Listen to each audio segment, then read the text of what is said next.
예, 예, 아마 마지막이 될 것입니다. 보드가야 2020년 1월 2일 밤 10시, 현재로서는 20분. 보드가야 2020년 정초 3탄입니다. 아마 마지막이 될 것 같습니다.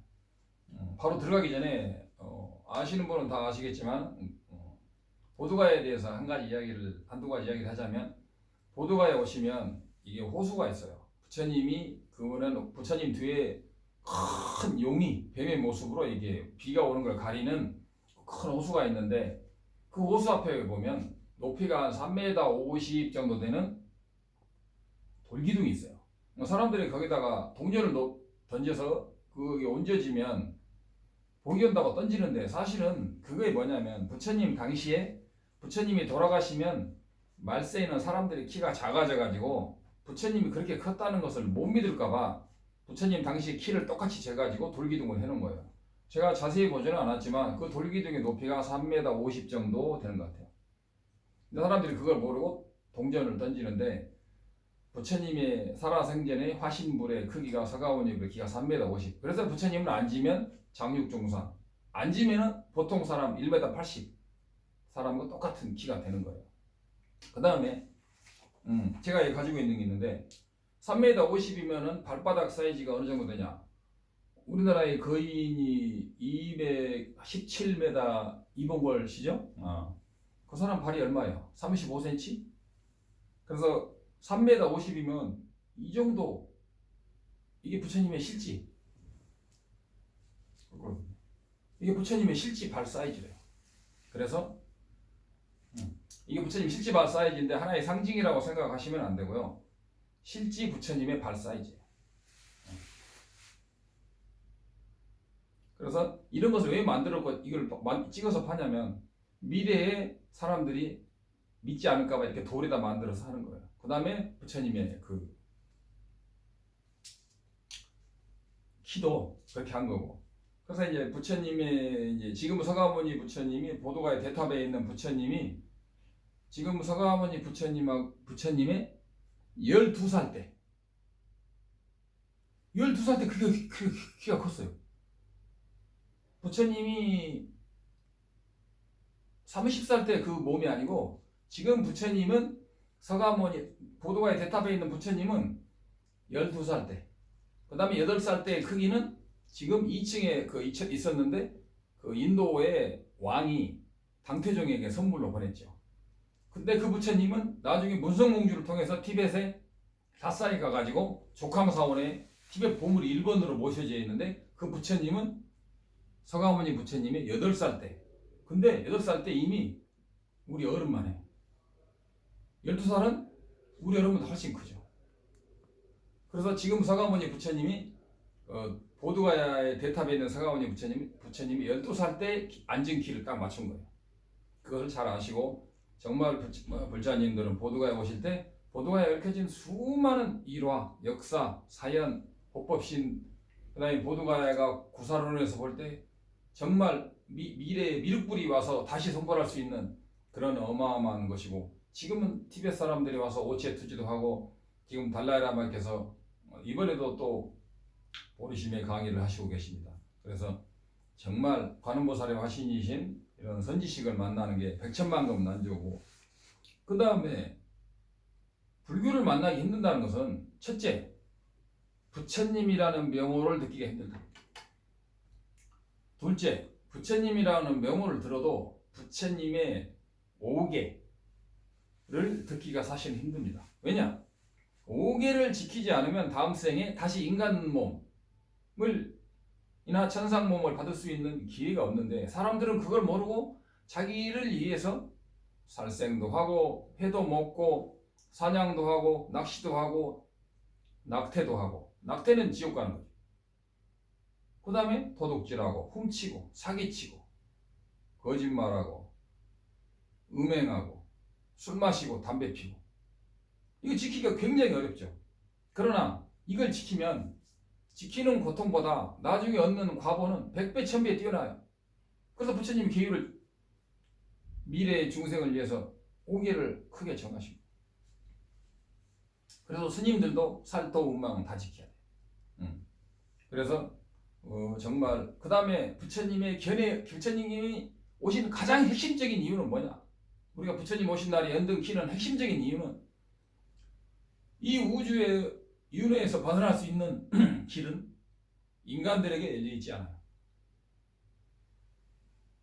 내가 전번 유튜브 때도 대충 말했는데 약간 반복되겠지만 다시 말한다면 인간들은 근본 무명에 쌓여있기 때문에 윤회에서 벗어날 수 있는 눈 자체가 본래 없어. 그래서 윤회에서 벗어나지 못하는 거예요. 그래서 부처님께서 대자디비심으로 이런 중생들을 눈을 떠서 진리의 눈을 떠서 윤회에서 벗어날 수 있는 눈을 떠서 그걸 견성이라고 떠서 중생들 윤회에서 벗어나기 하기 위해서 이 세상에 오신 거죠. 그런 결국은 부처님이 이 세상에 오신 뜻은 가장 기본적인 것 하나를 말하자면 중생들이 본래 나라는 것이 실제로 고정적으로 내가 밥을 먹는다 할 때 그 나라는 것이 실체로는 없다는 걸, 심지어는 윤회하는 나라는 실체도 없다는 걸. 그러면 윤회하지 않느냐? 윤회는 하죠. 연기적인 나는 있어요. 연기적인 나는 있지만 내가 윤회를 한다는 것도 없어.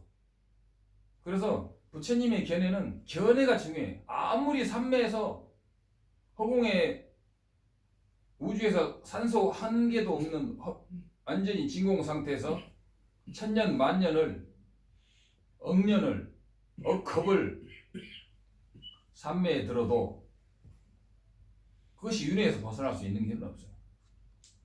어떤 사람은 산매가 높아지면 깨달음이 높아진다고 하는데 그것은 말도 안 되는 이야기예요.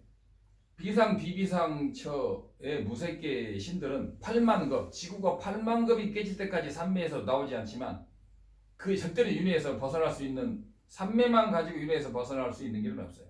산매는 반드시 지혜가 합쳐져야 되는데 그 지혜가 뭐냐? 나라는 것이 실제로는 없다는 거예요. 그럼 아무것도 없다고 하면 단멸이지만 실제로는 없다는 거예요. 근데 이런 걸 모르고 진화론자들은 부처님께서 육사외도를 했던 그 육사외도를 그 상키학파, 수론학파를 비방 아니라고 부정했는데 지금도 우리나라는 그 라마나 마하리시의 그런 상키학파 이론이 횡행하면서 불교의 그런 이론으로 불교의 조사어록을 훼손하고 불교의 중론을 해석하고 불교의 유시각을 해석하고 불교의 설일치유를 해석하는 이런 시대가 왔는데 정말 이 말세라는 것은 오타각세는 견탁이라는 게 있어요. 견탁은 뭐냐면 사람들이 인과를 압니다. 그 다음에 공성의 견해를 몰라. 즉 인과를 안 믿어. 그래서 본래가 열반이다. 그러니까 특별히 선을 지을 이유도 없는 거예요. 악을 행해도 그냥 참에 간단히 하면 돼요. 지옥도 방편이고 천상도 방편이고 극락도 방편이다. 이런 어리석은 나 이야기를 하는 심지어는 어떤 스님도 간혹 하다 있어요. 가물에 콩나듯이. 이런 어리석은 사람들을 선지식으로 받들고 공부하는 사람은 동업중생이죠. 동타지요. 인과를 안 믿는데 이런 사람이 무슨 불자예요. 외도들도 인과는 믿어. 자인하게도. 아니 인과를 믿지 않고 인과도 방편이라고. 인과와 나 없음이 한 자리에서 완벽히 만나야 비로소 마음이 열리기 시작합니다. 그래서 어떤 사람은 공이 일체가 참나에 나옵니다. 완벽한 초월적인 참나에 나옵니다. 그 참나를 보면은 깨친다. 그 깨침을 이름하여 참나라고 한다. 따지고 들어가 보면은 전부 다 틀리는 얘기예요. 참나라는 것이 그런 어떠한 실체도 없는 거예요. 어떠한 실체도 없기 때문에 구름이 흘러가고 물이 흘러가고 공기가 유통되고 순간순간 우리는 살아 움직이는 거예요. 단 하나라도 고정된 것이 있으면 이 우주는 돌아가지 않아요. 그러나 우리는 단 하나도 고정된 것은 없지만 그 고정된 것을 바라보는 나는 있다고 생각하는 거예요. 이게 진화론입니다. 이게 진화론자들이 모르는 거예요. 근데 이런 진화론자들 밑에서 심지어는 어떤 스님은 그 밑에서 가서 자기가 초지입니까 이지입니까? 부처님 법 망신을 시켜도 대망신을 시키는 부끄러운 시대가 왔고, 이런 외도들 밑에서 불법을 배우는 출가자들이 나오는 이런 시대가 되고 말았습니다. 그래서 우리는 정말 세계 최고의 근기 중에 하나인, 저는 티베트 사람과 한국 사람이 최고의 근기라고 보는데, 정말 우리나라가 정말 불법이 새로 옛날에 날란다에서 대성 소승이 다 함께 발전했듯이 날란다에서 그렇게 번성했던 불법이 한국에 다시 잘 퍼지기를 바라면서 의미에서 약간 부연 설명을 하겠습니다. 그래서 이제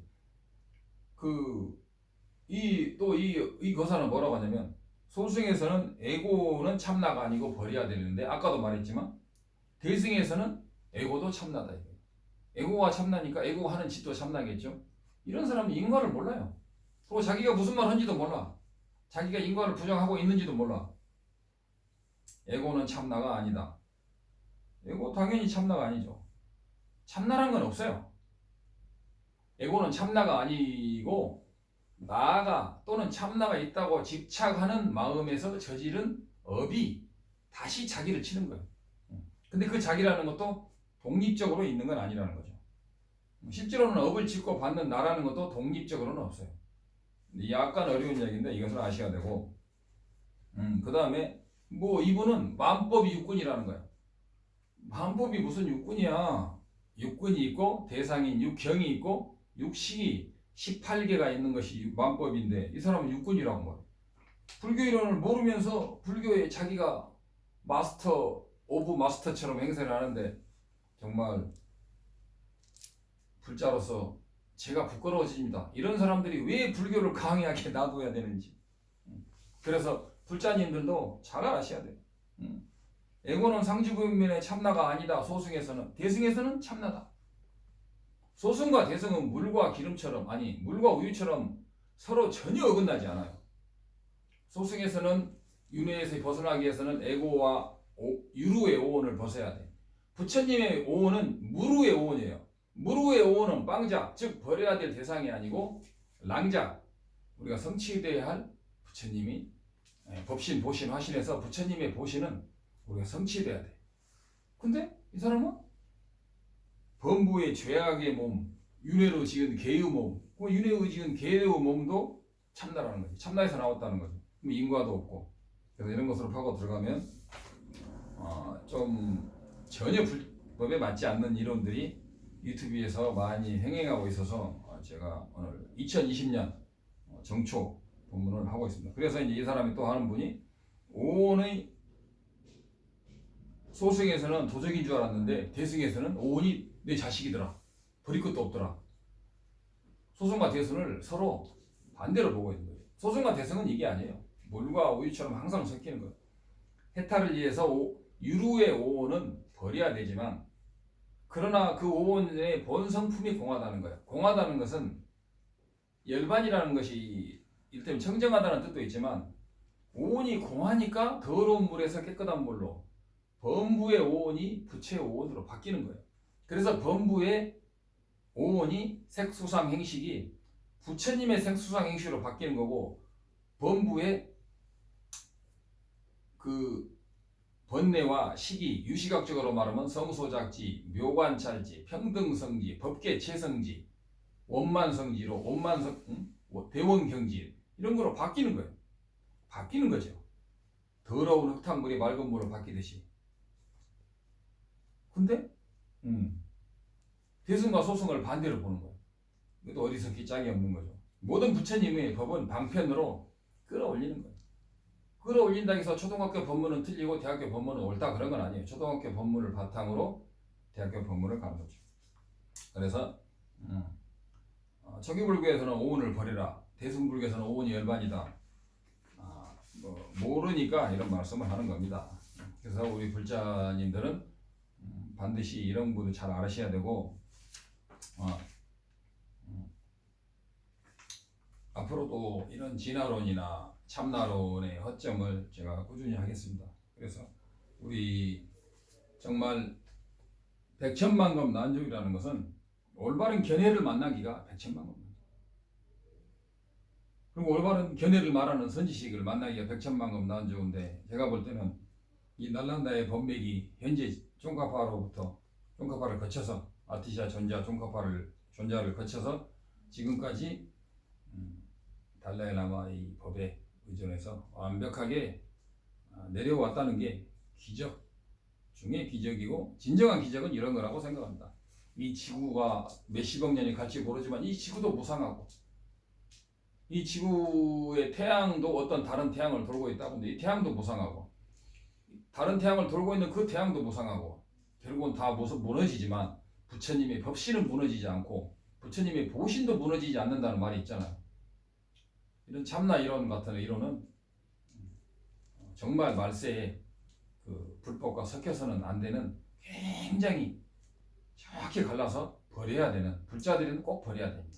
그래서 정말 불자가 되고 싶다면 참나론에 대해서 자세히 연구하고 그런 것을 완벽히 파해하는 이론과 실제 실수행이 현재 티베트에는 완벽히 남아있다는 것을 분명히 알아주시고 오늘은 간략하게 마치겠습니다. 새해 성불하십시오.